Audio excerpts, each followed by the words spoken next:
So the last time I owned and used a Dell XPS laptop was back almost like 10 years ago. Remember when they were called Ultrabooks, a marketing term originated and trademarked by Intel for a category of high-end laptop computers? Like, do we really even call them that anymore? I don't know. Anyways, I wanted to find out for myself how they evolved throughout the years because the last one I had back when I was a teenager just wasn't that good. But with the latest release of Intel's new Arc GPUs, I just had to try them out. Their XPS 15 looks super attractive, sleek, with a little bit of bulk for the hardware, but let's see if they're really worth it.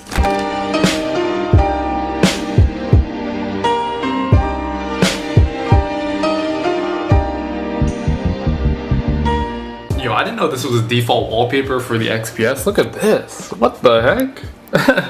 This is actually kind of dope. Hey everyone, I'm Rich. Welcome back to the channel. So I have here the Dell XPS 15 coming in around $1,200 US in the base configuration version. This comes with a new 13th generation i7 processor, 16 gigs of RAM, 512 gigabytes SSD in the storage, and their new A370 ARC graphics processor. So it's by no means here a gaming machine, but I do want to show you how it performs with everyday usage, the benchmarks, video editing, and gaming. When I was like around my teenage years, I had an XPS 13 laptop, and that was like those 2-in-1 convertible screens. It can like flip into a tablet and you can like flip it in like a 2-in-1 design. It was a pretty extravagant design and definitely high tech for what it's worth, but you know, had a lot of problems. I also remember the old XPS had that like fake carbon fiber finish to it, and I was glad to see it back on the XPS 15 on the new one. I guess that's like Dell's signature. I think this is one of the sturdiest laptops I've reviewed yet. The build quality of the XPS 15 is amazing. It's rocking this premium machined aluminum chassis that is both super durable and sleek. When I'm holding or picking up this laptop to maybe, let's say, put this in my backpack, it feels very nice. It's a little bit on the heavier end, and some of you guys on the channel already know that I do favor lightweight laptops and all that, but I can understand with the hardware, the performance that's on this machine, it does come with the cost of weight. But around the sides and just handling this device, I would say it's a little bit sharp, especially around the corner. So I would try to be extra careful, you know, laying this down on a surface or something, because the outer sides around the XPS has this like silver, glossy, machine looking finish that just adds that nice extra premium touch. And I like what they did there. It's shiny, reflective, it's really nice, you know. It feels like you're getting a lot for your money's worth here. The screen on this is extremely tough. They built this with durability in mind. I can't say that much about other laptops, but as you can see right now, I'm like violently like moving the laptop screen back and forth and just kind of handling, rough handling. Just, you know, I like to get really in there with my laptops and just see if it's really durable, to see, you know, if it's something I can see myself using for a long time. And this is a very strong screen. And yes, that carbon fiber looking palm rest adds a nice touch of luxury and comfort during extended use. I like how it feels when I put my palm here. I found that it does get oily after some time, but it's super easy. Just get a cloth and just wipe it off. The keys, I like the keys on here too. It's a little bit different. I think it has a longer travel than what I'm used to with these rubber membrane switches. It's a lot longer to, you know, when you go down on the keys, but it feels very bouncy and very flowy, all right? I was actually typing, you know, pretty fast on this, on monkey type, and I feel very full and flowy when typing on here, so it's very enjoyable. Writing long essays and stuff like that, I had no problems with. Typing up a script for videos was really nice and fun. The trackpad also is actually pretty nice as well. I do find, however, that it does take a little bit of effort to click, and after some time my hands get a little bit fatigued because it takes a little bit of force, you know.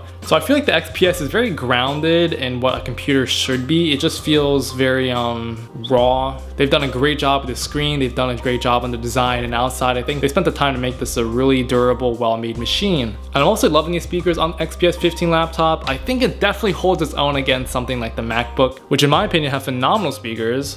The speakers on the XPS 15 has an 8-watt total peak of power, so it can really push a lot of volume. I had no trouble playing music out in the living room at full volume, so much so that I kind of had to like raise my voice just to get my, you know, tone across. And even better, the bass on here is very rich too. It's very punchy with a lot of songs I was listening to, so I really enjoyed that. And now we see a lot of AMOLED and Super Retina displays on a myriad of computers today. Dell actually has their own Infinity Edge display, which actually does a really great job maximizing all around the screen. Take a look at this. The bezels are very thin, which I love. This is probably the thinnest bezels I've seen. I mean, this is sporting resolution of 1920 by 1200p. So yes, there's no 2K or 4K resolution on here, and I think Dell did a really great job with the settings in regards to the sharpness and the colors. The Full HD Plus display looks sharp yet soft.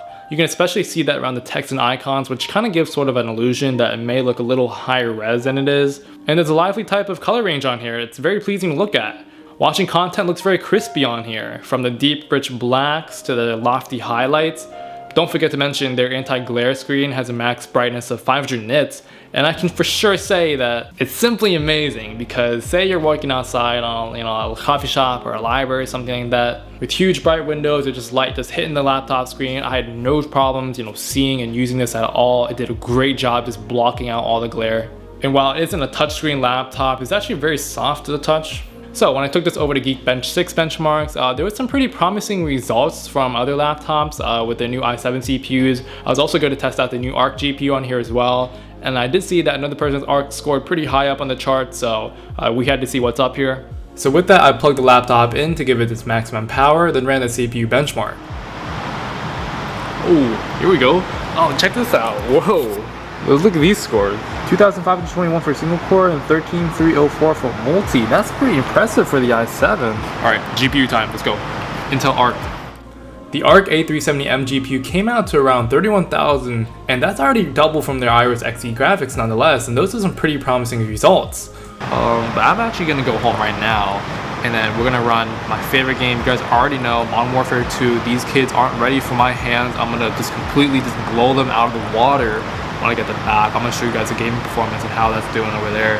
I hope they're ready because they're gonna feel the wrath. All right. After that, I'm gonna move over and do an export of a 20-minute 4K video timeline and DaVinci Resolve to tell you how it's working for content creation, video editing, all that good stuff. And yeah, let's do that. All right, so I just got back. I had to change my shirt because it was so hot outside. But we got Modern Warfare 2 loaded up here, baby. Let's go. I'm not sure if you can hear the fans. If you do, let me know. It's really not that bad.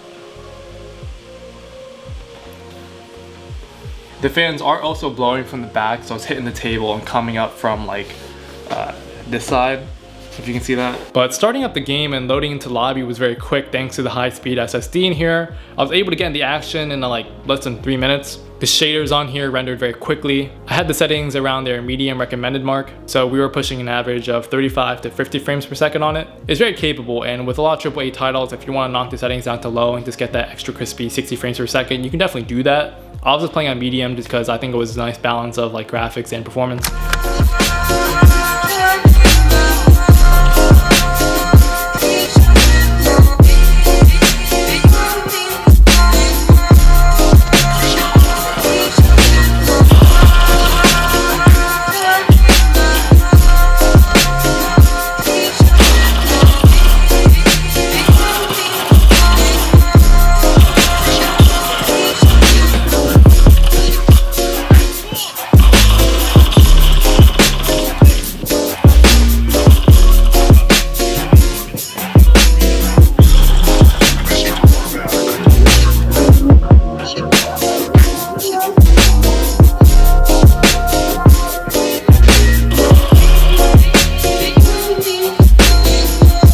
I also ran the in-game benchmark. Some of you PC heads may already know that Modern Warfare 2 is a pretty graphically intense game, so seeing as we're able to hit an average of 39 solid frames here is already great to see.